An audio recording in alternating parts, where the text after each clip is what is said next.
तो चलिए आज का वीडियो में बाबू हम लोग सर्वनाम के बारे में जानते हैं। सर्वनाम से बोर्ड एग्जाम में क्वेश्चन आता है, ध्यान से देखिएगा। सर्वनाम जो कि संज्ञा के बदले में यूज होता है, संज्ञा के बदले में जिसका यूज होता है उसे सर्वनाम कहते हैं। सर्वनाम जो 6 प्रकार का होता है। सबसे पहले होता है पुरुषवाचक सर्वनाम। पुरुषवाचक सर्वनाम किसे कहते हैं? तो इसका ट्रिक याद रखिएगा, जिसके अंदर पुरुष का बोध हो, पुरुष का हो बोध हो। इसका 3 प्रकार होता है। पुरुषवाचक सर्वनाम 3 प्रकार का होता है। उत्तम पुरुष, मध्यम पुरुष, अन्य पुरुष।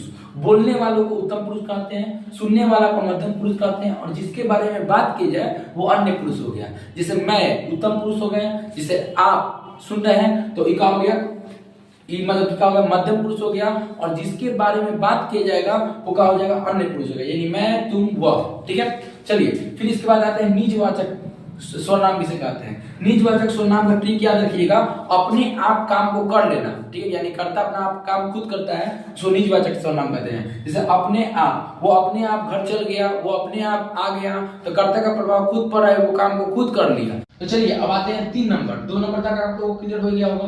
3 नंबर कि निश्चयवाचक सर्वनाम किसे कहते हैं। तो रटिएगा मत बाबू, देखिए निश्चयवाचक का ट्रिक याद रखिएगा, निश्चित बात होगा, निश्चय बात होगा, नहीं एकदम 100% कंफर्म है, सही है। जैसे बोलेंगे यह, वह, वे। जैसे बोलेंगे यह किताब मेरा है, ठीक है, वह कलम मेरा है, यह स्केच मेरा है, यानी निश्चय है कि यही चीज, ये जो चीज है वो मेरा है, कोई का नहीं है। ठीक है, फिर इसके बाद आएगा अनिश्चयवाचक सर्वनाम, यानी अनिश्चय का बोध होगा, अनिश्चय का बोध होगा। जैसे बोलेंगे कि कोई आया है, अब कौन आया है, कोई गारंटी है नहीं है। कुछ कलम मेरा नहीं है, अब कुछ कलम नहीं मेरा नहीं है, अब कौन नहीं है, ये भी कोई गारंटी नहीं है। चलिए संबंधवाचक सर्वनाम किसे कहेंगे, जिसमें क्या होता है, संबंध का बोध होता है। ठीक है, जैसे बोलेंगे जो वहां खेल रहा है वो मेरा भाई है, ठीक है, संबंधवाचक सर्वनाम है, जैसे संबंध बता रहा है। ठीक है, चलिए प्रश्नवाचक, यानी सवाल किया जाता है, इससे प्रश्न पूछा जाता है, प्रश्न का बोध होता है। ट्रिक है, देखिए जैसे कौन, क्या। जैसे हम आपसे पूछेंगे कि √5 एक अपरिमेय संख्या है, क्या √5 एक अपरिमेय संख्या है,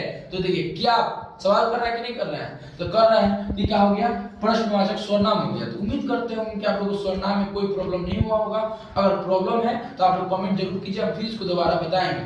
ठीक है, आज के लिए बस इतना ही।